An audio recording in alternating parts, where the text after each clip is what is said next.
जय हिंद दोस्तों, स्वागत है आप सभी का अपने चैनल पर। जैसा कि दोस्तों आज है 11 मार्च को आपको पहले ही क्लियर कर दूं, CHSL का एग्ज़ाम किसी भी शिफ्ट में दोस्तों आपका नहीं है।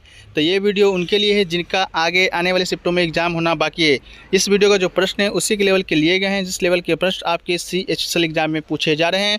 तो जिनका एग्ज़ाम है वीडियो को अंत तक देखिएगा। चैनल पर नए होगा चैनल को सब्सक्राइब कर लीजिएगा और नोटिफिकेशन बेल को ऑल पे क्लिक कर लीजिएगा। चलिए वीडियो को स्टार्ट करते हैं। पहला प्रश्न है वह है कि 8वीं अनुसूची में कितनी भाषाएं हैं। ठीक है, तो इसका राइट आंसर दोस्तों आपका हो जाएगा कुल 22 भाषाएं। ठीक है, वर्तमान में। लेकिन दोस्तों आपका मूल संविधान में जब आपका संविधान आपका शुरू बना था तो उसमें आपका 14 भाषा था शुरुआत में। इसके बाद आपको सिंधी को 1967 में 21वें संविधान संशोधन के अधिनियम के द्वारा जोड़ा गया था। इसके अलावा कोंकणी, मणिपुरी और नेपाली को 1992 संविधान संशोधन 1992 में आपका संविधान संशोधन हुआ था 71वां, उसके द्वारा जोड़ा गया था। इसके अलावा बोडो, डोगरी, मैथिली, संथाली को 2003 में जोड़ा गया था 92वें संविधान संशोधन के अधिनियम के द्वारा। ठीक है, तो वर्तमान में आपके 22 भाषा है। तो कौन कौन 22 भाषा है तो आप देख लीजिए। असमी है, डोगरी है, कन्नड़ है, मैथिली है, मराठी है, बंगाली है, गुजराती है, कश्मीरी है, मलयालम है, नेपाली है, बोडो है, हिंदी है, कोंकणी है और मणिपुरी है जिसे कि मेइती भी कहा जाता है, और आपका ओडिया है। ठीक है, तो ये दोस्तों आपके 22 भाषा हमारे भारतीय संविधान में वर्तमान में भी शामिल है। ठीक है, चलिए दोस्तों हमारा जो अगला टॉपिक है वो आपका अनुसूची से है। ठीक है, तो देखिए अनुसूची जो 1 है आपका किससे संबंधित है, राज्यों और संघ शासित प्रदेशों की सूची शामिल है। इसके अलावा अनुसूची 2 दोस्तों आपका विशेष शक्तियां, राष्ट्रपति, राज के गवर्नर, राष्ट्रसभा और लोकसभा, सुप्रीम कोर्ट और उच्च न्यायालय के न्यायाधीशों का उपभोक्ताओं का वेतन विवरण है। अनुसूची 3 में आपका राष्ट्रपति उपाध्यक्ष को छोड़कर सभी अधिकारियों के शपथ और वादे से संबंधित है। अनुसूची 4 में दोस्तों आपका राज्य परिषद यानी राज्यसभा में सीटों का आवंटन है। इसके अलावा अनुसूची 5 में आपका अनुसूचित क्षेत्रों और जनजातियों के प्रशासन और नियंत्रण से संबंधित है। अनुसूची 6 दोस्तों आपका असम, मेघालय, त्रिपुरा, मिजोरम और जनजातीय क्षेत्र के प्रशासन के प्रावधान से संबंधित है। अनुसूची 7 दोस्तों आपका संघ और केंद्र सरकार राज्य जिम्मेदारी की समवर्ती सूची से संबंधित है। अनुच्छेद 8 दोस्तों आपका अनुसूची 8 आपका भारत की अधिकारी भाषा, जो कि हमने आपको देखा।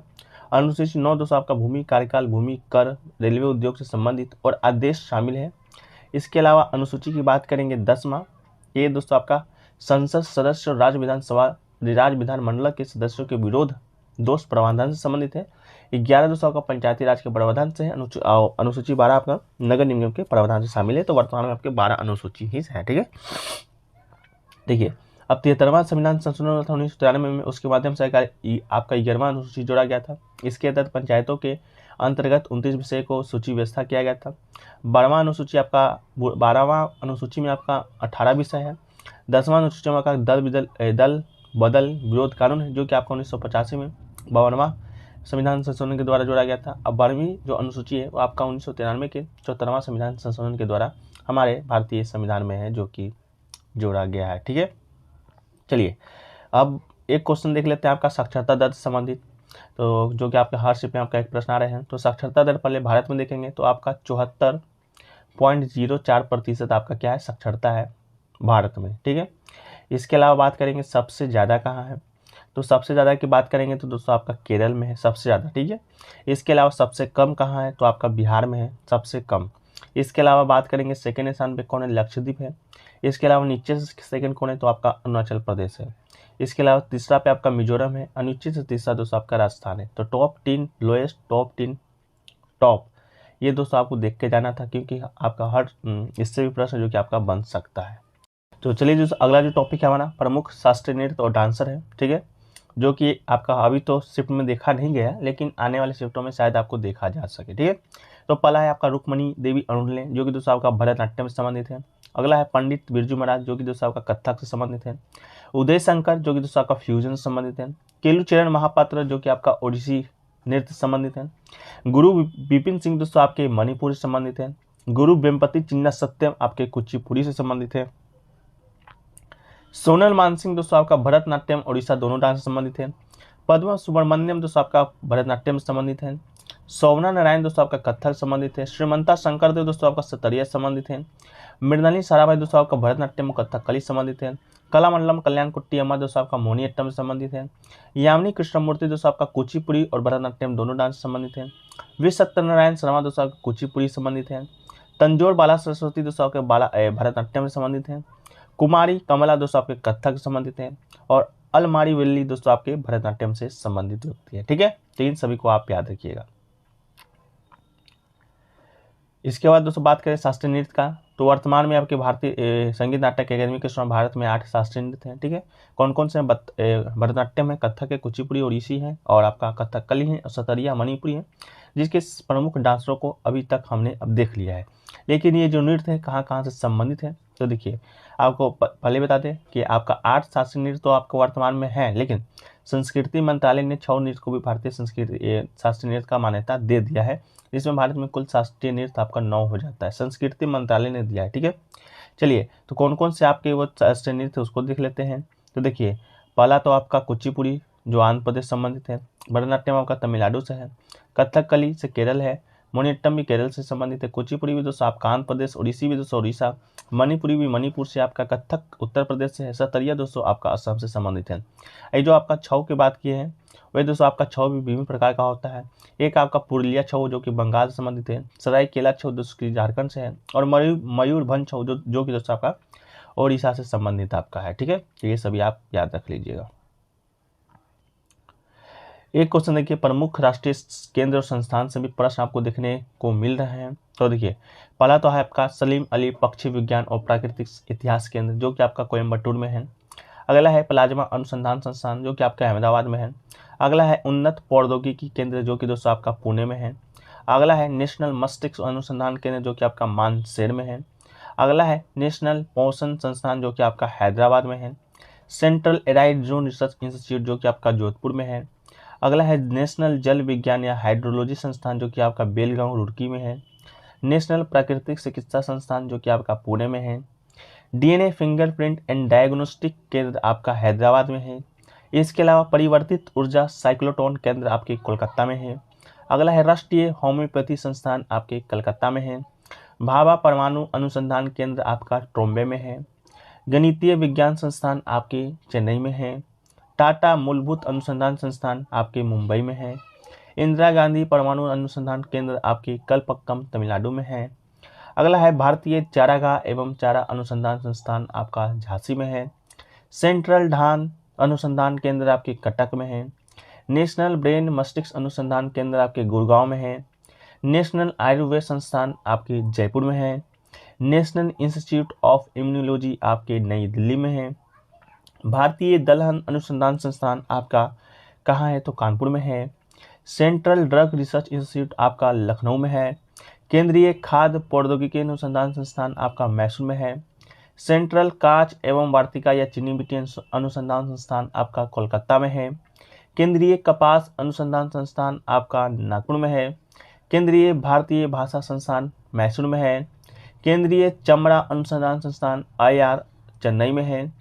केंद्रीय भेड़ ऊन अनुसंधान संस्थान अविकानगर टोक राजस्थान में है। All India institute of speech and hearing आपके मैसूर में है। सेंट्रल कृषि अभियांत्रिक संस्थान भोपाल में है। सेंट्रल मत्स्य पालन शिक्षण संस्थान आपका मुंबई में है। ठीक है, तो ये दोस्तों और भी है जिसके अभी हम वीडियो में बता नहीं सकते हैं। इसको आपको PDF दे देंगे टेलीग्राम पे, लिंक डिस्क्रिप्शन में दिया गया है, तो वहाँ से जाकर आप लोग एक बार इसको पढ़ लीजिएगा पूरा। ठीक है, चलिए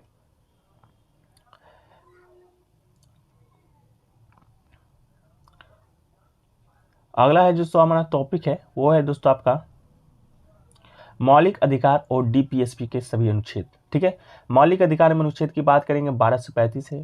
ठीक है, तो अनुच्छेद जो 12 है आपके राज्य की परिभाषा है। अनुच्छेद जो 13 है मौलिक अधिकारों पर नियंत्रण करने की विधियां हैं। ठीक है, इसके अलावा अनुच्छेद 14 से जो 18 है आपके समानता का अधिकार है, जिसमें आपका अनुच्छेद 14 में कानून के समक्ष समानता है। अनुच्छेद 15 में धर्म, जाति, लिंग, जन्मस्थान आदि के आधार पर भेदभाव नहीं होगा। अनुच्छेद 16 आपका लोक नियोजन के अवसर में सभी को समानता प्रदान करता है। इसके अलावा अनुच्छेद 17 आपका अस्पृश्यता का अंश से संबंधित है। अनुच्छेद 18 आपका उपाधियों के अंश से संबंधित अनुच्छेद है। इसके अलावा अनुच्छेद 19 से 22 की बात करेंगे तो अनुच्छेद 19 में आपका बोलने और अभिव्यक्ति की आज़ादी है। अनुच्छेद 19 में भी 6 प्रकार की आज़ादी है। इसमें अनुच्छेद A में आपका बोलने की आज़ादी। अनुच्छेद B दोस्तों आपका शांतिपूर्वक बिना हथियार के कहीं भी इकट्ठा होने या सभा करने की आज़ादी। C में दोस्तों आपका संगठन या संघ बनाने की स्वतंत्रता। D में आपका देश के किसी भाग में आने जाने की आज़ादी।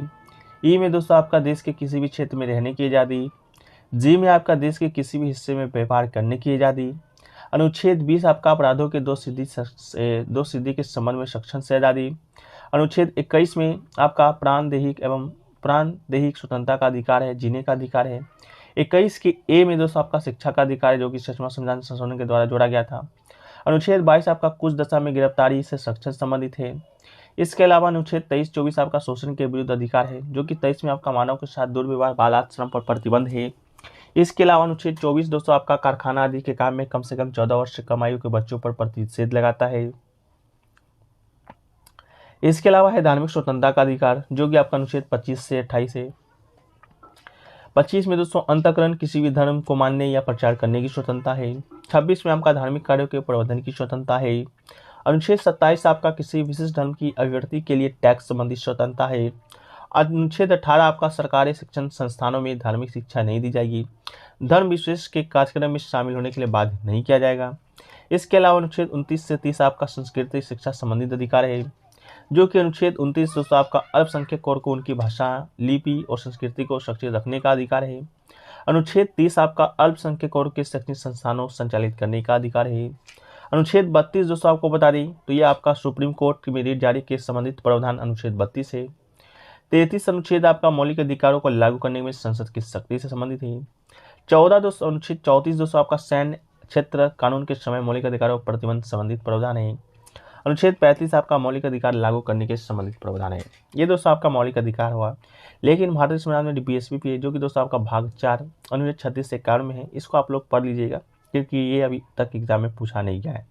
मौलिक अधिकार से पूछा गया, जिसको हमने आपको बता दिया है। ठीक है, चलिए अगला जो है टॉपिक है दोस्तों हमारा, वो है आपका प्रस्तावना में स्वतंत्रता, समानता और बंधुत्व के आदर्श सिद्धांत। ठीक है, तो प्रस्तावना में जो स्वतंत्रता, समानता, जो बंधुत्व के आदर्श का जो सिद्धांत है वो आपका कहाँ से लिया गया है, तो आपका फ्रांस से लिया गया है। ठीक है, इसके अलावा मौलिक अधिकार की बात करेंगे दोस्तों तो ये आपका संयुक्त राज्य अमेरिका से लिया गया है। आयरलैंड से बात करेंगे तो नीति निर्देशक सिद्धांत आयरलैंड से लिया गया है। ऑस्ट्रेलिया से बात करेंगे तो प्रस्तावना की भाषा श्रमवती सूची का प्रावधान ऑस्ट्रेलिया से लिया गया है। जर्मनी की बात करेंगे तो आपातकाल के प्रवर्तन के दौरान राष्ट्रपति को मौलिक अधिकार संबंधी शक्तियां जर्मनी से लिया गया है। दक्षिण अफ्रीका से बात करेंगे तो संविधान संशोधन की प्रक्रिया प्रावधान आपका दक्षिण अफ्रीका से लिया गया है। यूएसएसआर से आपका रूस मौलिक कर्तव्यों का प्रावधान लिया गया है। ब्रिटेन से दोस्तों आपका संसदात्मक शासन प्रणाली और एकल नागरिकता आपका ब्रिटेन से लिया गया है। ठीक है, चलिए अगला टॉपिक हम लोग देख लेते हैं, जो कि दोस्तों आपके एग्जाम पॉइंट ऑफ व्यू से आपका इंपॉर्टेंट है। तो वो है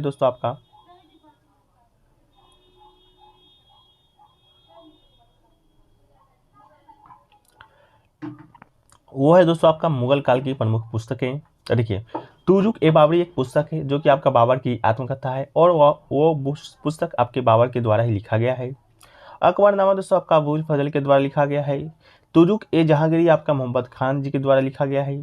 आलमगीर नामा आपका मुंशी मिराज मोहम्मद काजिन के द्वारा लिखा गया है। हुमायूं नामा आपके गुलवेदन बेगम के द्वारा लिखा गया है। बादशाह नामा आपके अब्दुल हमीद के द्वारा लिखा गया है। पद्मशंबा अवध हमीदी लाहौरी ये आपका शाहजहाँ पर है। ठीक है, इसके अलावा शाहजहानामा आपका इनायत खान जी के द्वारा लिखा गया है। तहकीक हिंद आपके अल ब्रुनी के द्वारा लिखा गया है।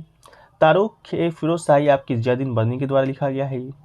फतवा ए जहानदारी आपके जियाउद्दीन के द्वारा लिखा गया है। खमास जो कि आपका मीर खुसरो शाहनामा आपका फिरदौसी के द्वारा। तवाक़ित नासिर जो कि नियाज़ुद्दीन सिराज के द्वारा ये पुस्तक पूछा भी जा चुका है। किताबुल इंधन आपका अल ब्रुनी के द्वारा। अमीर खुसरो के द्वारा पुस्तक जो लिखा गया है उसमें दोस्तों आपका किरान उस्सादेन है, मिफ्ता उल फुतो है, खजाइन उल फुतो है और रसिका है, अनूह सिपहर। ये दोस्तों आपका अमीर खुसरो के द्वारा आपका लिखा गया है। ठीक है, चलिए अब अगला दोस्तों हम लोग कुछ अनुच्छेद को देख लेते हैं, जो कि आपके एग्जाम पॉइंट ऑफ व्यू से इंपॉर्टेंट है। पहला अनुच्छेद आपका 76 है, जो कि भारत के महान्यायवादी वर्तमान में से संबंधित है। वर्तमान में जो आपके महान्यायवादी हैं या अटॉर्नी जनरल हैं वो आपके आर वेंकटरमणी जी हैं। इसके अलावा राष्ट्रपति सुप्रीम कोर्ट के न्यायाधीश नियुक्त होने के लिए अहर्ताएं किसी व्यक्ति को भारत का महान्यायवादी नियुक्ति कर सकता है। अनुच्छेद 148 आपके भारत के महालेखा नियंत्रक महालेखा परीक्षा से संबंधित है, जिसे कि कैग भी कहते हैं। वर्तमान में गिरीश चंद्र मुर्मू आपके हैं। अगला है योजना आयोग की स्थापना की बात की जाएगी दोस्तों तो आपका 15 मार्च 1950 को किया गया था। संविधान के अनुच्छेद 39 के तहत किया गया था। फिर इसका जो विलय है आपका नीति आयोग में हो गया था। 13 अगस्त 1914 को आपका योजना आयोग का खात्मा हो गया था और 1 जनवरी 2015 को आपका नीति आयोग का स्थापना हुआ था। वर्तमान में इसके अध्यक्ष की बात करेंगे या चेयरपर्सन तो नरेंद्र मोदी इसके अध्यक्ष हैं। वाइस चेयरपर्सन की बात करेंगे तो सुमन बेरी हैं जो कि उपाध्यक्ष कहलाते हैं। और CEO है कौन है तो BVR सुब्रमण्यम आपके CEO हैं। इसके अलावा वित्त आयोग की बात करेंगे जो कि आपके एग्जाम में पूछा भी जा चुका है। उसका जो अनुच्छेद आपका 280 है।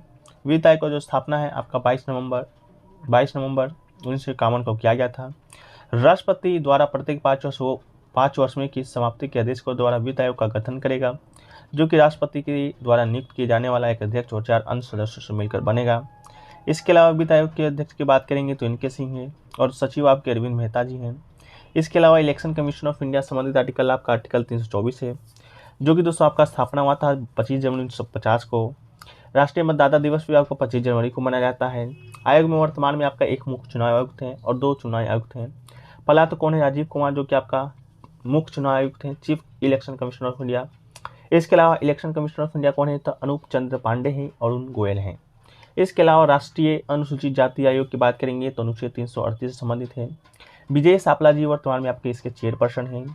इसके अलावा अनुसूचित जनजाति से संबंधित आर्टिकल आपका अनुच्छेद 338 के हैं। 89वां संविधान संशोधन के द्वारा 1903 में जो हुआ था, जिसमें राष्ट्रीय अनुसूचित जाति और जनजाति आयोग को 2 भागों में विभाजित कर दिया गया था। ठीक है।